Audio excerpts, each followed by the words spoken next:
사도행전 7장 26절에서 38절 말씀 함께 봉독합니다.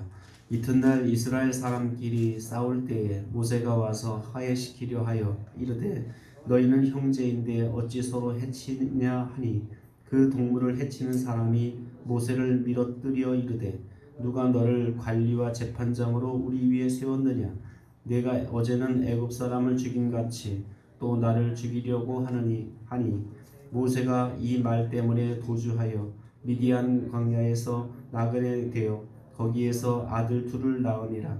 40년이 참에 천사가 시내산 광야 가시나무 떨기 불꽃 가운데에서 그에게 보이거늘 모세가 그 광경을 보고 놀랍게 여겨 알아보려고 가까이 가니 주의 소리가 있어 나는 내 조상의 하나님 즉 아브라함과 이삭과 야곱의 하나님이라 하신데 모세가 무서워 감히 바라보지 못하더라. 주께서 이르시되 내 발에 신을 벗으라. 내가 서 있는 곳은 거룩한 땅이니라. 내 백성이 애굽에서 괴로움을 받음을 내가 확실히 보고 그 탄식하는 소리를 듣고 그들을 구원하려고 내려왔노니 이제 내가 너를 애굽으로 보내리라 하시니라. 그들의 말이 누가 너를 관리와 재판장으로 세웠느냐 하며 거절하던 그 모세를 하나님은 가시나무 떨기 가운데에서 보이던 천사의 손으로 관리와 속량하는 자로서 보내셨으니 이 사람이 백성을 인도하여 나오게 하고 애굽과 홍해와 광야에서 40년간 기사와 표적을 행하였느니라. 이스라엘 자손에 대하여 하나님이 너희 형제 가운데서 나와 같은 선지자를 세우리라 하던 자가 곧 이 모세라. 시내산에서 말하던 그 천사와 우리 조상들과 함께 광야 교회에 있었고 또 살아있는 말씀을 받아 우리에게 주던 자가 이 사람이라. 아멘.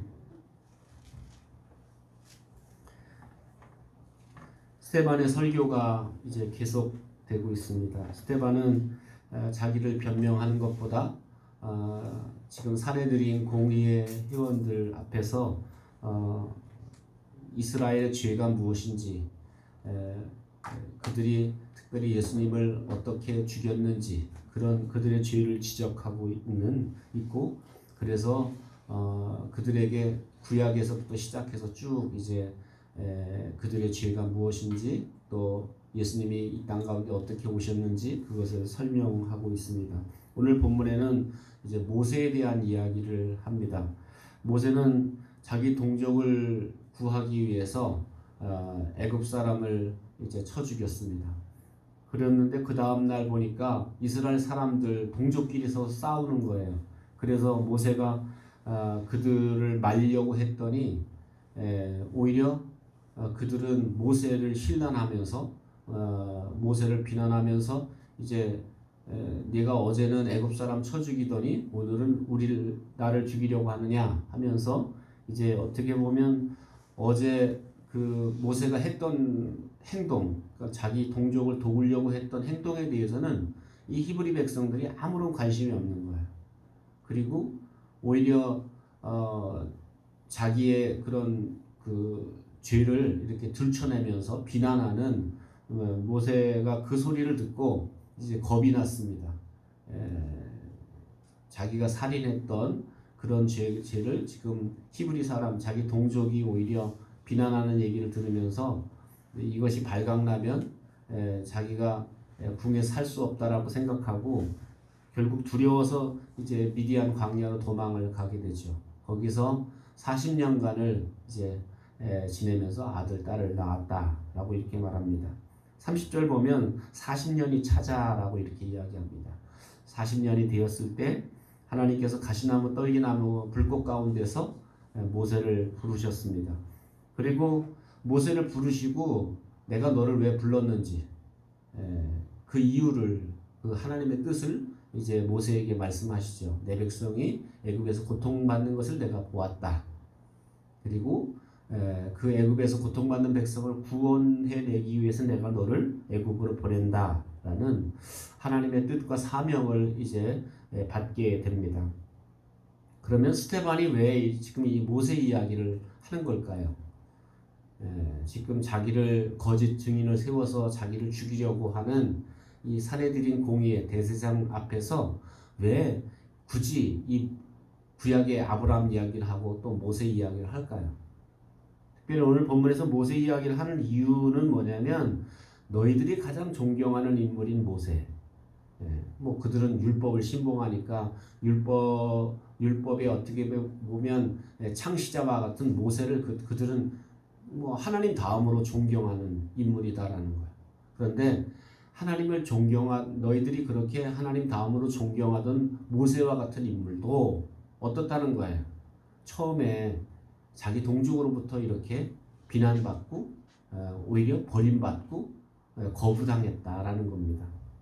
그 얘기를 하면서 특별히 예수님도 마찬가지로 모세와 마찬가지로 이 땅에 오셨지만 지금 동족인 이 히브리 민족인 우리 특별히 그 중에서도 종교 지도자들인 너희들이 예수님을 버리고 예수님을 배척하고 예수님을 결국 십자가에 못 박았다라는 얘기입니다. 어떻게 보면 이 이야기를 하기 위해서 지금 모세 이야기, 구약 이야기를 쭉 이야기하게 됩니다. 그래서 예수님은 바로 그러나 모세가 예언한 대로 이 땅 가운데 온 그리스도시고 그리고 하나님이 세운 그리스도시지만 너희들이 영적으로 무지해서 우리를 구원하기 위해 오신 자기 백성을 자기 동족을 구원하려고 한 모세를 밀쳐냈던 것처럼 너희들이 예수님을 불신하고 예수님을 거부했다라는 것을 지금 말하고 있다라는 겁니다.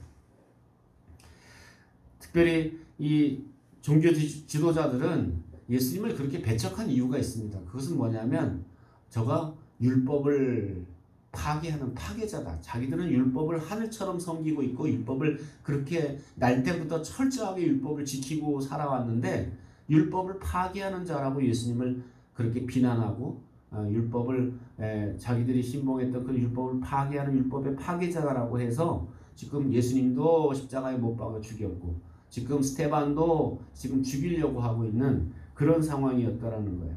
그런데 정말 율법을 파괴하는 자들은 예수님이 아니라 바로 너희들이다 라는 것을 지적하고 있다라는 겁니다.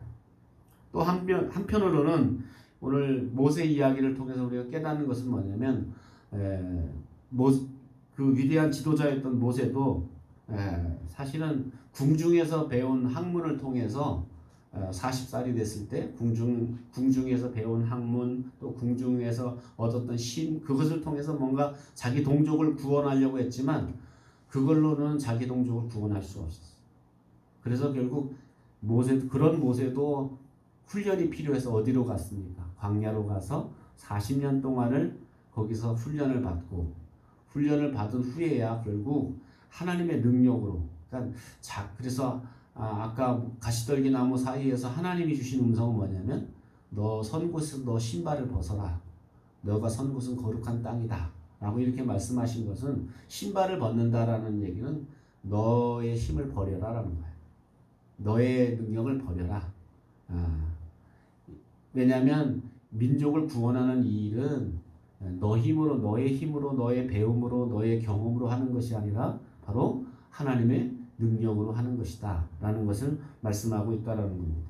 그래서 어떻게 보면 궁중에서 배운 학문을 통해서 이스라엘 백성을 히브리 민족을 구원하는 것이 아니라 바로 겸손히 하나님 능력 앞에 신발을 벗고 겸손히 하나님의 능력을 따르고 순종할 때 결국 하나님의 백성, 하나님의 역사를 이루어 나갈 수 있다라는 것을 우리에게 깨닫게 합니다. 오늘 우리의 삶 가운데 특별히 나의 힘, 나의 능력이 아니라 하나님 주시는 힘과 하나님 주시는 은혜로서 하나님의 뜻을 이루어 나가는 것은 내 힘으로 하는 것이 아니라 하나님 앞에 내가 겸손하게 무릎을 꿇고 하나님의 뜻에 내가 순복할 때 하나님의 힘과 능력으로 하나님의 역사를 이루어 나간다는 것을 우리가 기억하고 그렇게 오늘 하루도 하나님 앞에 겸손하게 서는 여러분 되시기를 주님의 이름으로 축원합니다. 기도하겠습니다. 말씀을 기억하면서 우리가 세상의 힘을 의지하지 아니하고 겸손히 하나님 앞에 엎드려서 그분께 순종함으로 그분의 힘과 능력을 덧입어서 승리하는 삶을 살게 해달라고 기도하고 또 여러분 오늘 주님 앞에 드려진 예배가 신령과 진정으로 드려지는 예배가 되도록 위해서 기도하고 또 여러분 자신의 기도 제목을 놓고 기도합니다. 사랑과 은혜가 풍성하신 하나님